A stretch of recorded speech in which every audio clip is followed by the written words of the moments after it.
Ayan, nalinis na natin. I-blanch natin para mawala yung dagta at saka tubig. Hindi siya magtutupig pag igisa na natin.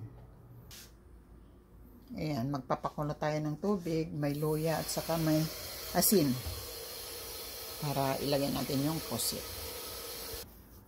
Habang inaantay natin na kumulo, mag-prepare tayo ng ricado niya. Ayan, kamatis. Ayan, sibuyas. Ayan, bawang at luya. Ayan. I-blanch natin siya. Para hindi siya masyadong maitim pagka ginisa mo, pag inadobo mo. Ayan, pakuluin lang natin siya ng saglit para matanggal yung tinta. Ayan, kumulo na. Itapon na natin yung niya para saka natin siya igisa.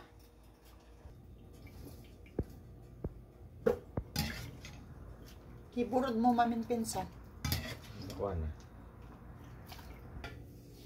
Ayan. Nahugasan na natin. Ready for stir frying. Ngayon, magpainit tayo ng mantika.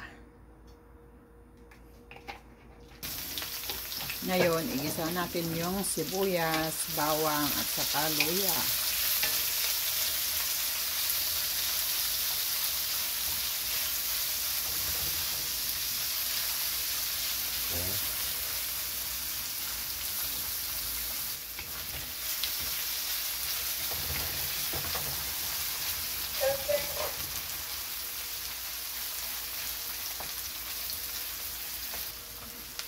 Ayan, ipa-brown lang natin siya. Saka natin ilagay yung kamatis. Ngayon, ilagay natin yung sibuyas. Ay, yung kamatis. Antayin lang natin siya na magiging creamy. Saka natin ilagay yung pusit. Okay? Ayan, nag-creamy na yung kamatis. Lagyan natin siya ngayon ng oyster sauce. Tama na yan.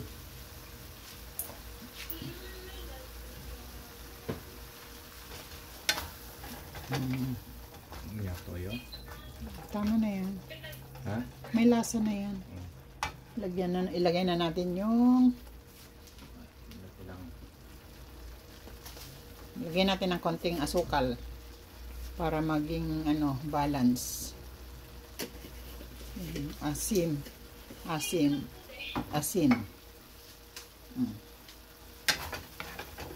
Yan.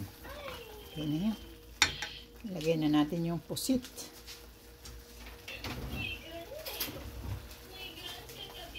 Tikman muna daw niya.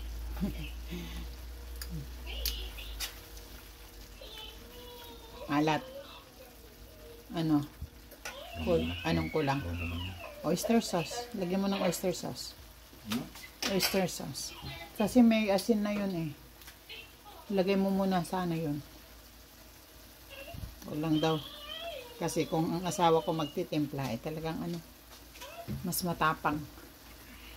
Nilagyan mo sana ng chili flakes lakay. Lagyan mo siya ng chili flakes. Okay yung green chili sana. Para siya. Meron siyang anghang-anghang ng konti. Ayan. Ayan na guys, ang ating finished product. Ang ating adobong pusit. Kainan na. Ayan.